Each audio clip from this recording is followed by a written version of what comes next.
على الكفار رحماء بينهم تراهم ركعا سجدا آمنت بالله صدق الله مولانا العظيم إن الله وملائكته يصلون على النبي يا أيها الذين آمنوا صلوا عليه وسلموا تسلیما۔ درود پاک پڑھیے صلی اللہ علیہ یا رسول اللہ وسلم علیک یا حبیب اللہ۔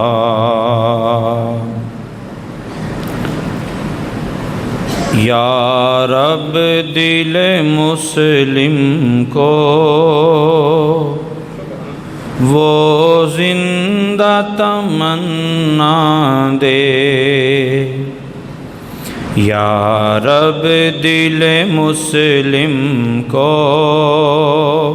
وہ زندہ تمنا دے، جو قلب کو گرما دے، جو روح کو تڑپا دے، جو قلب کو گرما دے، جو روح کو تڑپا دے۔ اس دور کی ظلمت میں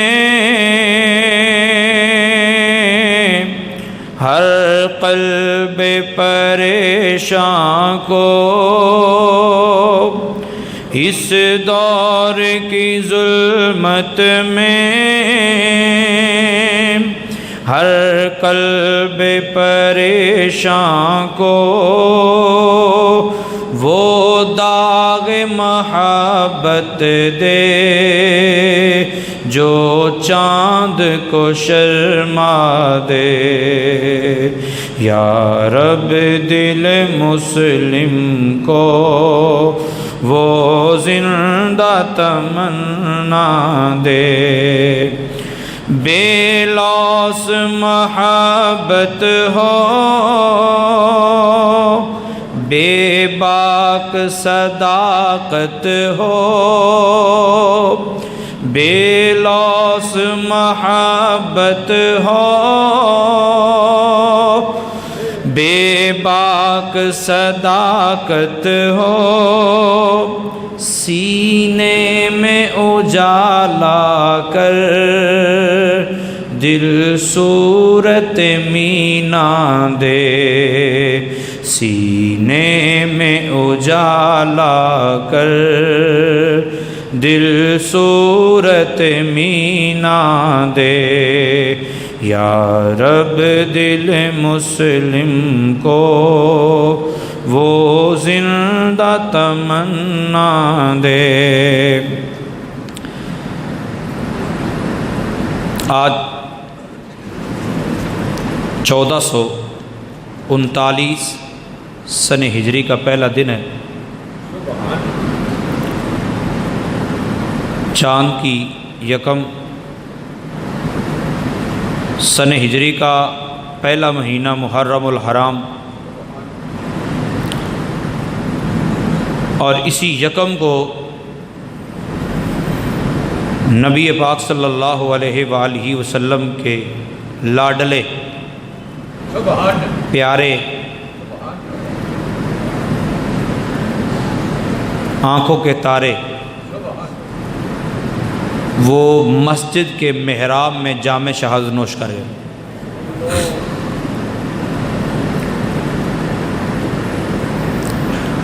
نبی پاک صلی اللہ علیہ وسلم ایک دفعہ رات کے وقت گھر سے باہر نکلے۔ صحابہ کا یہ انداز تھا کہ صحابہ رسول پاک صلی اللہ علیہ وسلم کا بڑا خیال رکھتے تھے۔ نبی پاک صلی اللہ علیہ وسلم جب باہر نکلے تو سیدنا فاروق اعظم رضی اللہ تعالی عنہ آپ بھی پیچھے پانی لیا، پیچھے چل پڑے۔ چلتے گئے ایک مقام پہ جا کے دیکھا کہ نبی پاک صلی اللہ علیہ وآلہ وسلم سر سجدے میں رکھا ہوا، ایک سائڈ پہ کھڑے ہو گئے۔ جب رسول پاک صلی اللہ علیہ وسلم نے سر اٹھایا تو فرمایا عمر تو نے اچھا کیا، تو نے مجھے دیکھا کہ میں نے سر سجدے میں رکھا ہوا ہے تو تو ایک سائڈ پہ کھڑا ہو گیا، تو نے اچھا کیا۔ جبریل امین علیہ السلام میری بارگاہ میں آئے اور مجھے آ کے یہ کہا من صلی علیک من امتک واحدۃ، یا رسول اللہ صلی اللہ علیہ وسلم، اللہ تعالیٰ آپ سے یہ فرماتا ہے کہ آپ کا کوئی بھی امتی ایک مرتبہ جب آپ پر درود بھیجے گا صلی اللہ علیہ عشرن ورفعہ بہا عشر درجات، لگتا ہے کہ وہ دعا جو سجدے میں پڑھ کر نبی پاک صلی اللہ علیہ وسلم مانگ رہے تھے وہ امت کی بخشش کے لیے تھی۔ تو اللہ تعالیٰ نے پھر یہ بتایا کہ محبوب پریشان نہ ہو، جو آپ کا امتی ایک مرتبہ آپ کو یاد کرے گا، ایک مرتبہ آپ کو یاد کرے گا تو اللہ تعالیٰ اس پر 10 بار رحمت کی نگاہ فرمائے گا، 10 بار رحمت کی نگاہ فرمائے گا، اور ساتھ فرمایا کہ 10 درجے اس کے بلند کر دے، اس کے درجات میں بلندیاں ہوں گی۔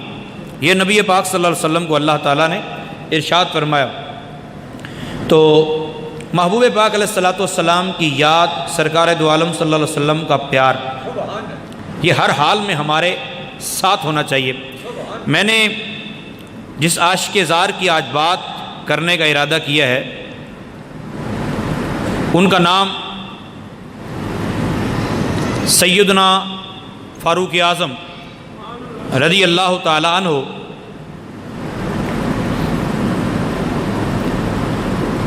مدینہ منورہ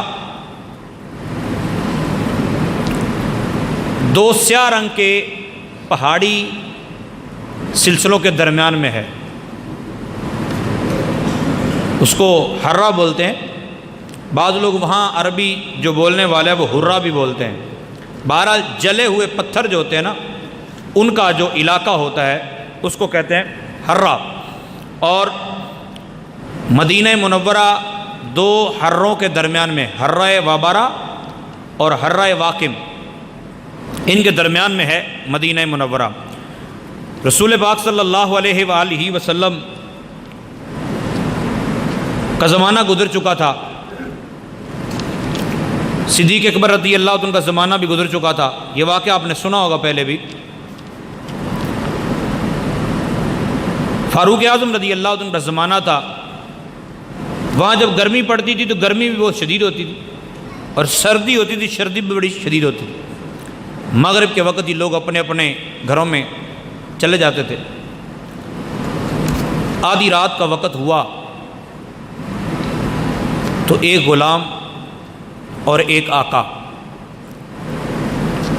ایک ہی جیسا لباس، ایک ہی جیسا انداز، مدینے کی گلیوں میں اپنے گھر سے نکلے اور مدینے کی گلیوں میں چکر لگاتے مدینہ منورہ سے 3 میل دور، شہر سے 3 میل دور چلے گئے۔ آپ نے دیکھا کہ ایک جگہ آگ جلتی ہوئی نظر آ رہی، اب بڑے پریشان ہوئے، اپنے غلام سے فرمایا کہ یہاں آگ کوئی قافلہ ٹھہرا ہے، چلو پتہ کرتے ہیں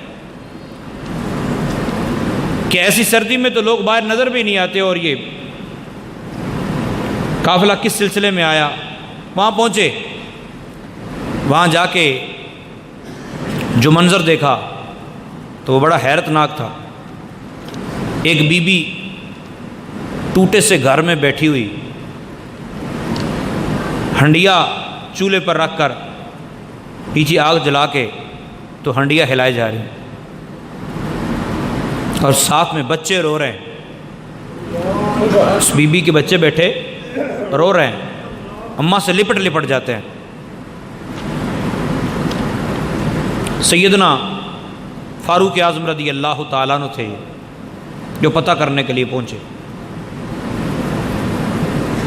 آپ کے ساتھ آپ کا غلام اسلم بھی تھا۔ اس بی بی کو نہیں معلوم، کیونکہ بھیس ایسا تھا، یا اس نے امیر المومنین کو دیکھا نہیں تھا۔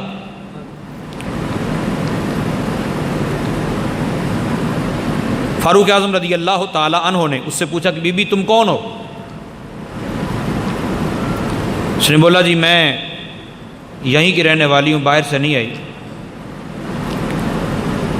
پریشانی کا عالم ہے، کھلانے کو کچھ نہیں ہے، تنگ دستی کا دور دورہ ہے، میں نے ہنڈیا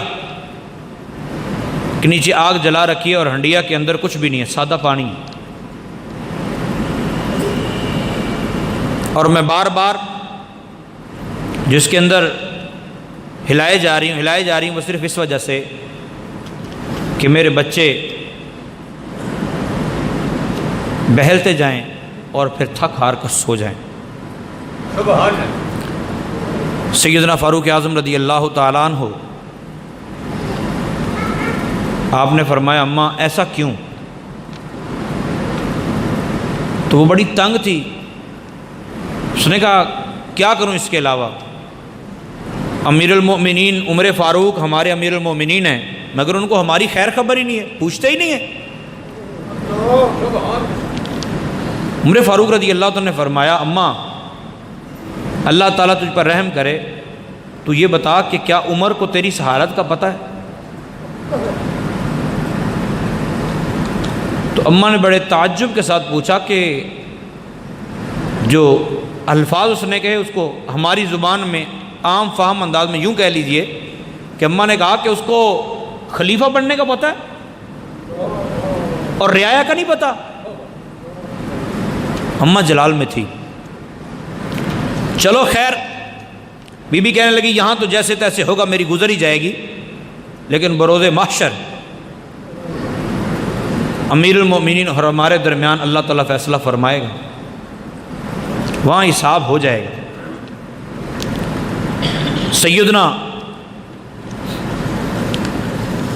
فاروق اعظم رضی اللہ تعالیٰ عنہ اب وہاں سے واپس چل پڑے، اور پھر تیز تیز قدموں سے چلتے ہوئے وہ غلام اور آقا جاتے ہوئے جو باتیں بھی کرتے چلے جا رہے تھے، واپسی پہ گفتگو بھی نہیں ہے، جلدی جلدی واپس پہنچے۔ ایک گودام کے سامنے کھڑے ہوئے، دروازہ کھلا، ایک بوری آٹا، کچھ کھجوریں، کچھ رقم نکالی، کھانے پکانے کے دیگر لوازمات ساتھ لیے، بوری اکٹھی کی تو تاریخ کے اوراق میں یہ بات انسان کو جھنجھوڑنے کے لیے کافی ہے کہ غلام جن کی زندگی ہی آقا کی غلامی میں گزرتی تھی،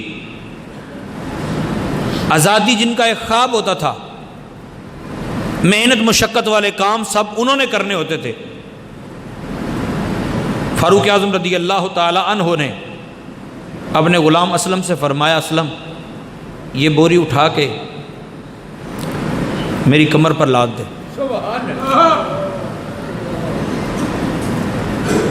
حضرت اسلم کہنے لگے حضور آپ بوری مجھے اٹھوا دیجیے، میں چھوڑ آتا ہوں۔ سیدنا فاروق اعظم رضی اللہ عنہ نے ارشاد فرمایا بات تیری ٹھیک ہے، لیکن مجھے ایک بات کا جواب دے، آج میری بوری، آج میرا بوجھ جو مجھے اٹھانا چاہیے وہ تو اٹھا رہا ہے، قیامت کے دن میرا بوجھ کون اٹھائے گا؟ سبحان اللہ۔ غلام خاموش ہو گیا، فرمایا لاد دے۔ کندھوں پہ اٹھائی بوری اور تیز تیز چلتے ہوئے اس بی بی گھر پہنچے، سامان رکھا، بی بی بڑی خوش ہوئی، آپ نے آٹا نکالا، اسے فرمایا آٹا گوندو اور میں آگ جلاتا ہوں۔ فاروق اعظم رضی اللہ عنہ نے آگ جلانی شروع کی۔ حضرت اسلم فرماتے ہیں کہ میں دیکھ رہا تھا کہ وہ جب آگ جلا رہے تھے تو سردی میں چونکہ آگ جلدی نہیں جلتی تو دھواں جو اڑتا تھا وہ حضرت فاروق اعظم رضی اللہ عنہ کی داڑھی کے اندر سے ہو کے پیچھے نکل رہا تھا۔ ایسی پریشانی کا عالم تھا۔ فاروق اعظم رضی اللہ تعالیٰ عنہ نے جب وہ کھانا بنا لیا، عرب کا حلوہ بنایا، اس بی بی سے کہا کہ کھلا سا کوئی برتن پکڑ کے لاؤ۔ وہ برتن لے کے آئی۔ پھر فاروق اعظم رضی اللہ تعالیٰ عنہ نے اس کے اندر وہ حلوہ ڈالا۔ ڈالنے کے بعد اس کو ٹھنڈا کیا۔ ٹھنڈا کرنے کے بعد فاروق اعظم رضی اللہ تعالیٰ عنہ نے بچوں کو اپنے قریب کیا اور ان کو اپنے ہاتھوں سے کھانا کھلانا شروع کیا۔ جب بچوں نے پیٹ بھر کر کھانا کھا لیا اور خوش ہو گئے تو رات کے اندھیرے میں ہی فاروق اعظم رضی اللہ تعالیٰ عنہ نے ان کے ساتھ کھیلنا شروع کیا۔ وہ کھیلتے رہے اور پھر کھیلتے کھیلتے سو گئے۔ جب ان کو سکون کی نیند آئی تو فاروق اعظم رضی اللہ تعالیٰ عنہ سائڈ پہ ہو کے بیٹھ گئے اور رونے لگے۔ اس بی بی نے یہ بات کہی کہ تم تو بڑے شفیق اور رحم دل انسان ہو، خلیفہ تو تمہیں ہونا چاہیے تھا، خلافت کے قابل تو تم ہو، امیر المومنین بننے کے قابل تو تم ہو۔ فاروق اعظم رضی اللہ تعالیٰ عنہ، آج کل کا دور ہوتا تو پھر قصیدے چھپتے، نیوز چینلز بھی ساتھ ساتھ ہوتے، قصیدے پڑھنے والے بھی ساتھ ساتھ ہوتے، کیونکہ فی سبیل اللہ نیکی تو بہت مشکل کام ہے نا۔ فاروق اعظم رضی اللہ تعالیٰ عنہ نے فرمایا بی بی یہ تو کیسی بات کر رہی ہے کہ میں خلافت کے قابل ہوں؟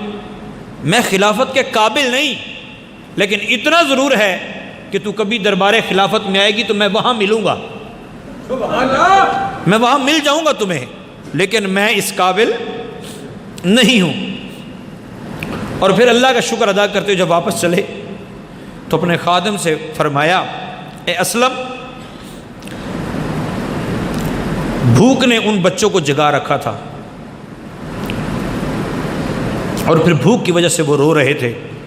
جب میں نے ان کی حالت دیکھی تو مجھے اپنے بچے یاد آ گئے، اپنے بچے یاد آئے، اور میں نے تہیہ کر لیا کہ جب تک میں ان بچوں کو کھانا نہیں کھلا لیتا، ان بچوں کو خوش نہیں کر لیتا، میں تب تک چین سے نہیں بیٹھوں گا۔ اور الحمدللہ میں اپنے مقصد میں کامیاب ہو گیا۔ ایسا درد، ایسا سوز، ایسی مسلمانوں سے محبت اب کہاں پیدا ہوگی؟ اب ہم دعا ہی کر سکتے ہیں۔ آج یکم محرم الحرام، اس شہنشاہ عدالت، فارق کفر و ایمان فاروق اعظم رضی اللہ تعالی عنہ کا یوم شہادت ہے۔ آپ کی چند باتیں آپ کے سامنے رکھوں گا، وہ صرف اس وجہ سے کہ بزرگوں کی جو باتیں ہوتی ہیں، بزرگوں کے جو معاملات ہوتے ہیں، ان کو پڑھنے سے، سننے سے دل کو سکون ملتا ہے، دل کو تسلی ہوتی ہے۔ نبی پاک صلی اللہ علیہ وسلم کے اس عاشق کی کنیت تھی ابو حفص۔ حفص کہتے ہیں شیر کے بچے کو، حفص شیر کے بچے کو کہتے ہیں، اور ابو حفص شیر کو کہتے ہیں۔ تو سیدنا عمر فاروق رضی اللہ تعالی عنہ کی کنیت تھی ابو حفص، شیر، بہادر۔ یہ کب فرمایا؟ اس کی دو صورتیں ہیں، دو توضیحات ہیں۔ ایک میں آپ کے سامنے عرض کرتا ہوں۔ جب غزوہ بدر کے لیے صحابہ پہنچے نا، تو صبح جنگ ہونی تھی، تو نبی پاک صلی اللہ علیہ وسلم نے ارشاد فرمایا جو بھی کافر سامنے آئے قتل کر دینا، قتل کر دینا، لیکن میرے چچا عباس کو کچھ نہ کہنا، میرے چچا عباس کو کچھ نہ کہنا۔ تو ایک آدمی صحابہ میں سے بولا، اس نے اپنے انداز سے اس بات کو لیا، بول کے کہنے لگا کہ ہم تو، ہمارے بیٹے بھی آئیں گے تو ہم قتل کریں گے، ہمارے بیٹے بھی آئیں گے تو ہم قتل کریں گے، نبی پاک صلی اللہ علیہ وسلم نے اس کی توجیہ یہ کی تھی کہ تم نے عباس کو قتل نہیں کرنا کہ ان کو وہ لڑنے کے لیے نہیں آئے بلکہ ان کو زبردستی لایا گیا ہے. تو حضرت عباس رضی اللہ عنہ کے حوالے سے حضرت ابو حذیفہ رضی اللہ عنہ کہنے لگے ہمارے بیٹے بھی آئیں گے ہم قتل کریں گے, ہمارے بھائی بھی آئیں گے ہم ان کو قتل کریں گے, عباس بھی آئیں گے وہ سرکار کے خلاف آ رہے ہیں ہم قتل کریں گے. جب یہ بات کہی نا تو نبی پاک صلی اللہ علیہ وسلم نے فاروق اعظم کو بلایا, فاروق اعظم کو بلایا اور فرمایا یا ابا حفص یضرب وجہ امی رسول اللہ صلی اللہ علیہ وسلم بالسیف, کیا رسول پاک صلی اللہ علیہ وسلم کے چچا کو تلوار سے قتل کیا جائے گا؟ اتنی بات فاروق اعظم رضی اللہ عنہ نے اس کی حضور بات کیا ہوئی ہے؟ سرکار نے فرمایا کہ میں نے یہ کہا تھا, آگے سے اپنوں میں سے کسی نے یہ بات کہی ہے.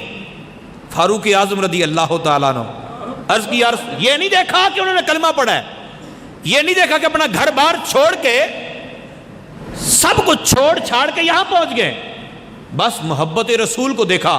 عرض کی حضور اگر اجازت ہے تو ابو حذیفہ کی گردن اڑا دوں. سب سے پہلے عمر فاروق رضی اللہ عنہ کو اس وقت ابو حفص کہہ کر مخاطب کیا گیا. تو نبی پاک صلی اللہ علیہ وسلم نے ان کو یہ کنیت عطا فرمائی اور واقعی یہ شیر دل تھے, بہادر تھے.